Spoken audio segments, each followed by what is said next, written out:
You thought that night meant something. You thought the closeness you shared, the way their hands held you, the way their eyes softened, meant they were starting to fall for you too.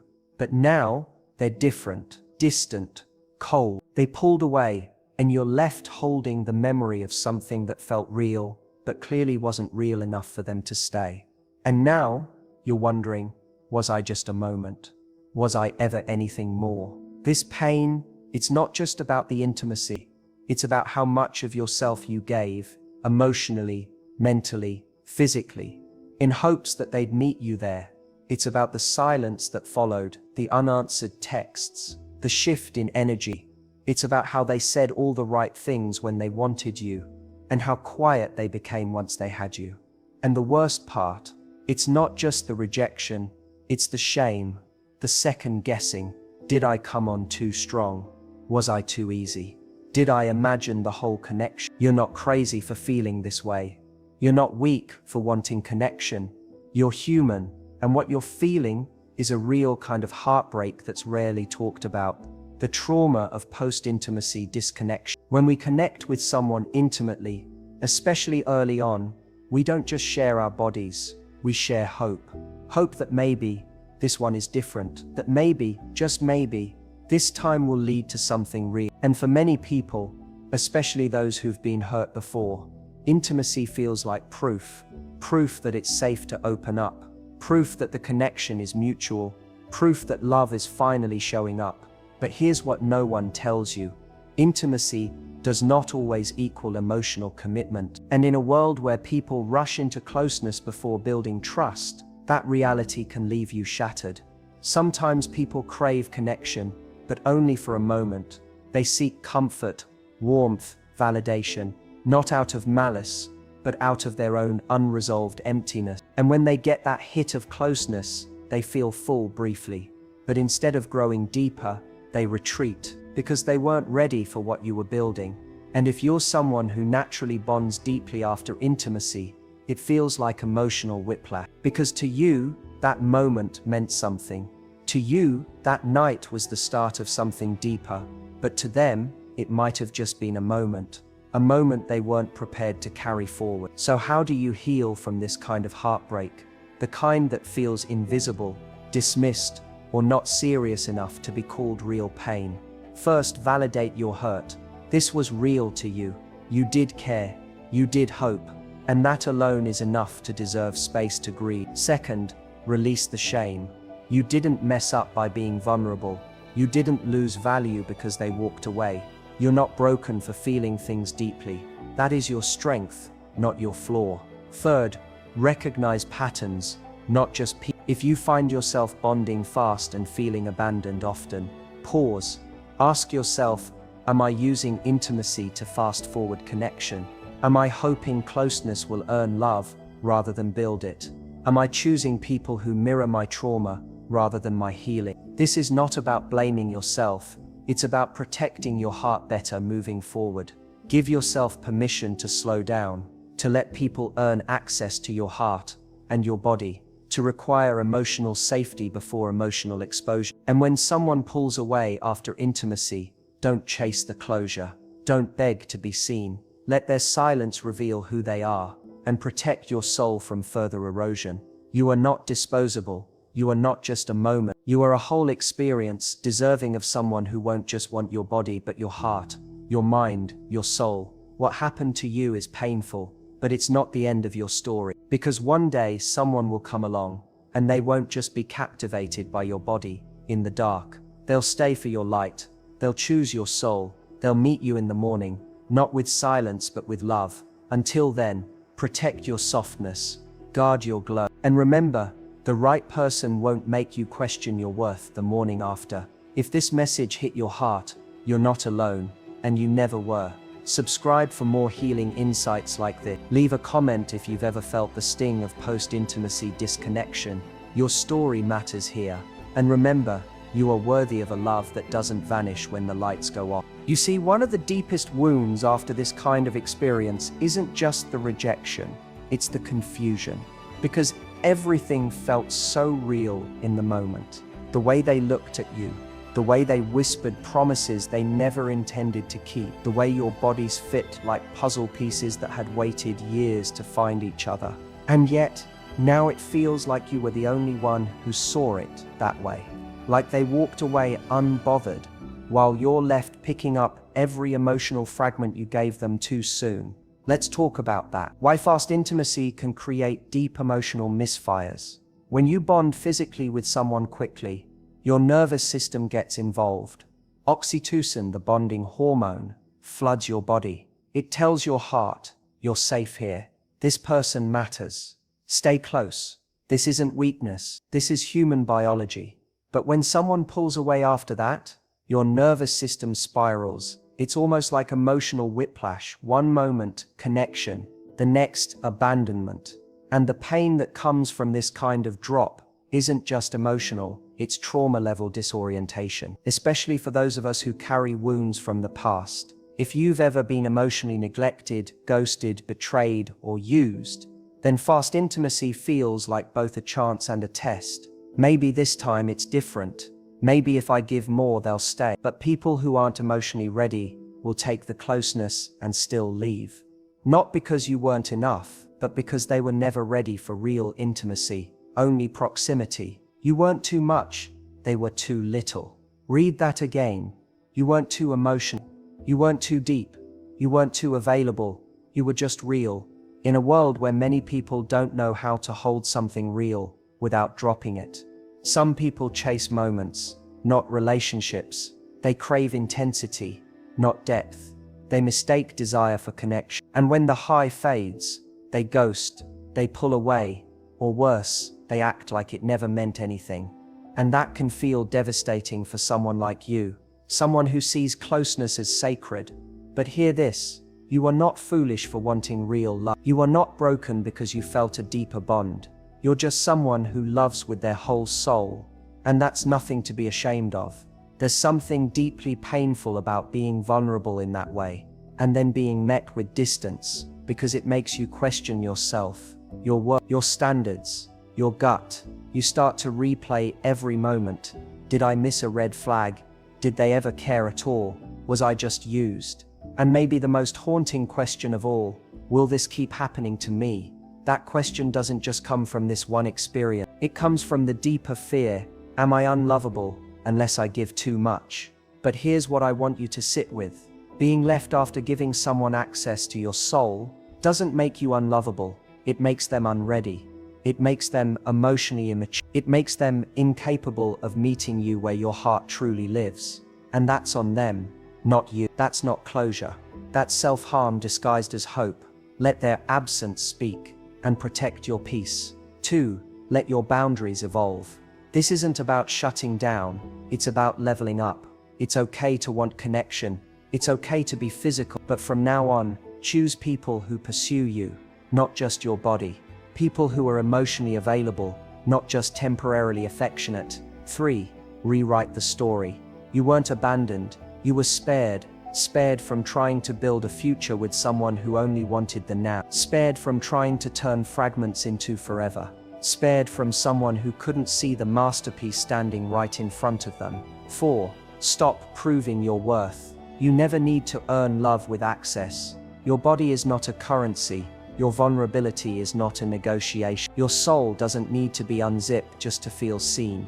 You are already enough, with your clothes on, your heart guarded, and your standards raised. One day someone will meet you with presence, not confusion. They won't vanish after closeness. They'll deepen. They'll show up the next morning with more than just words, with actions, clarity, and intention. And until that day, you owe it to yourself to stop calling back ghosts, to stop shrinking your worth for people who only want pieces of you, to stop breaking your own heart hoping someone will come back and fix it. You deserve a love that doesn't disappear after desire is fulfilled. You deserve someone who holds your soul, not just your skin. And you will find that love, but only when you start giving it to yourself first. There's a certain kind of silence that screams louder than words. After intimacy, when someone pulls away, it's not just the absence of their voice. It's the absence of the future you thought you were building. And if you've been here before, loving too deeply, too quickly, hoping someone would stay, You know how exhausting it is to keep reopening your heart, only to be left emptier each time. Let's take a moment to honor something.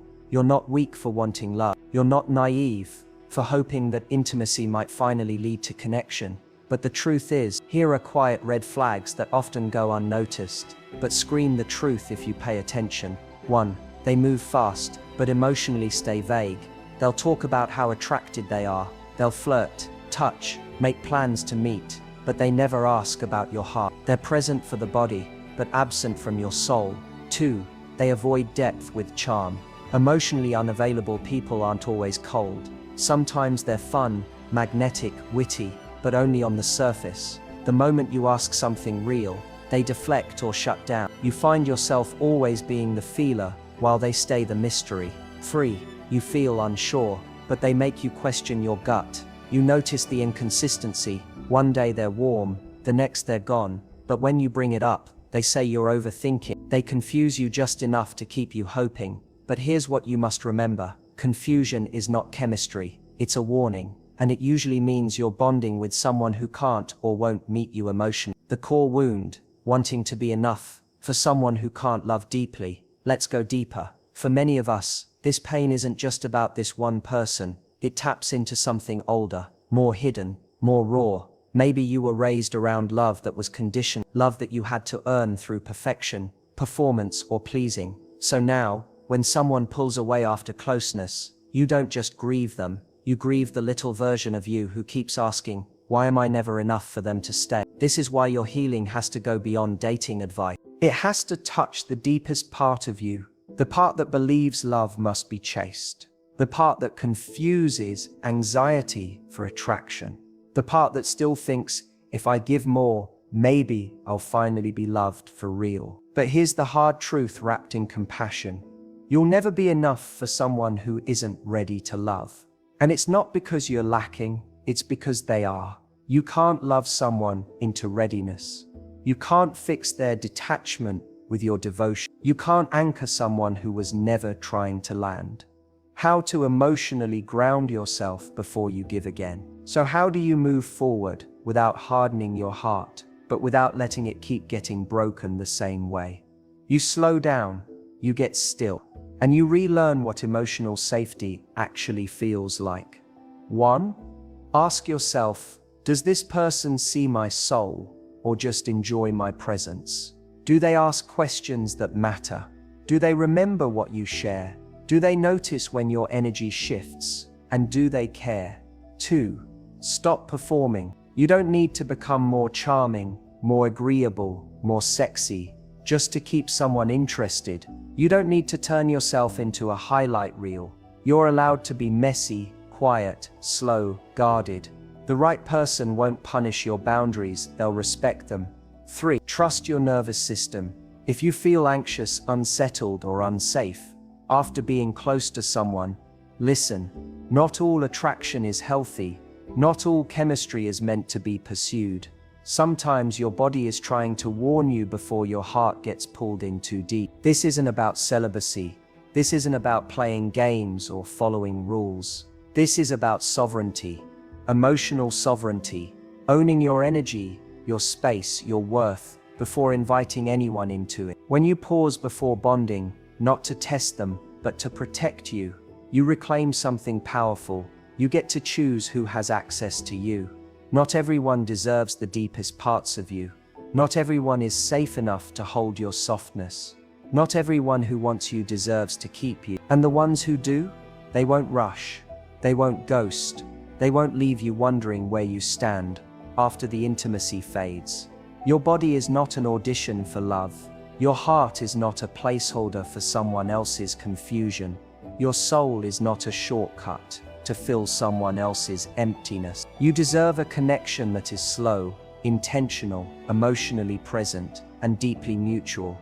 A connection where closeness isn't followed by abandonment, but followed by consistency, growth, and care. And until that person shows up, let this be your vow. I will no longer give pieces of myself to people who only want a moment, not a future. You're worth more than the aftermath of desire. You're worth the kind of love that sees you fully and stays. There comes a moment in healing when you stop asking why they left, and you start asking why you kept giving to people who were never emotionally present to begin with. That shift is everything. Because real healing isn't about finding someone new to love you. It's about finally loving yourself enough to not keep repeating the same heartbreak in different bodies. You're no longer looking for someone to rescue you from the ache. You're rising out of it on your own. When you bond too fast, especially physically, there's a part of you that's hoping they'll stay. Not just because of the connection, but because of the fear. If they leave now, what does that make me? But here's the truth, a hard one, a healing one. Someone walking away after intimacy doesn't make you less. It doesn't mean you were used. It doesn't mean you were too much. It just means they weren't meant to stay. And that clarity, no matter how painful, is a gift. Because it shows you who is aligned with your soul and who was only there to rent a moment of closeness they couldn't sustain. You were never just a moment. You were a chance for something deeper. They just weren't ready to hold that kind of depth. And now you are. You get to redefine intimacy, not as a shortcut to love, not as a way to convince someone to stay, but as a sacred exchange only shared with those who've shown you their consistency, their care, and their emotional safety over time. From now on, let your intimacy be earned, not given in hopes of earning love. Let it be something you choose, not something you hand over to be chosen. Because when you choose yourself first, your whole energy changes. You stop chasing, you stop collapsing into connection too soon just to feel wanted. Instead, you wait, not because you're playing hard to get, but because you are finally guarding your glow. You're protecting the version of you who gave too much too quickly and always got left holding the hurt. Not anymore. This is your new standard. You are not someone people get to sample while they're bored or lonely. You are not a late-night comfort or an emotional placeholder. You are not a practice run for people who don't know what they want. You are a full experience, and your heart, your softness, your soul, your presence is not casual. It's rare, it's sacred, and it belongs in the hands of someone who will treat it with care. So let this be the beginning of a new standard, a new way of loving, a new way of seeing yourself. You no longer wait for someone to validate your worth. After giving them your body, you no longer shrink after being left. You no longer question if you were enough. You stand up, you close the door gently, and you walk forward, not harder, not colder, just wise. If this message held a mirror to your heart, don't keep it to yourself. There's healing in knowing you're not alone, and Heartwise exists for exactly that. Subscribe for more scripts like this, the kind that don't just talk about love, but help you rebuild yourself after it breaks. Leave a comment if you've ever been through the pain of bonding too fast and being left behind. Your voice matters here. And share this with someone who might need to hear what you've just felt. You're not healing alone anymore. This is your space now, and your heart, it's finally safe to grow.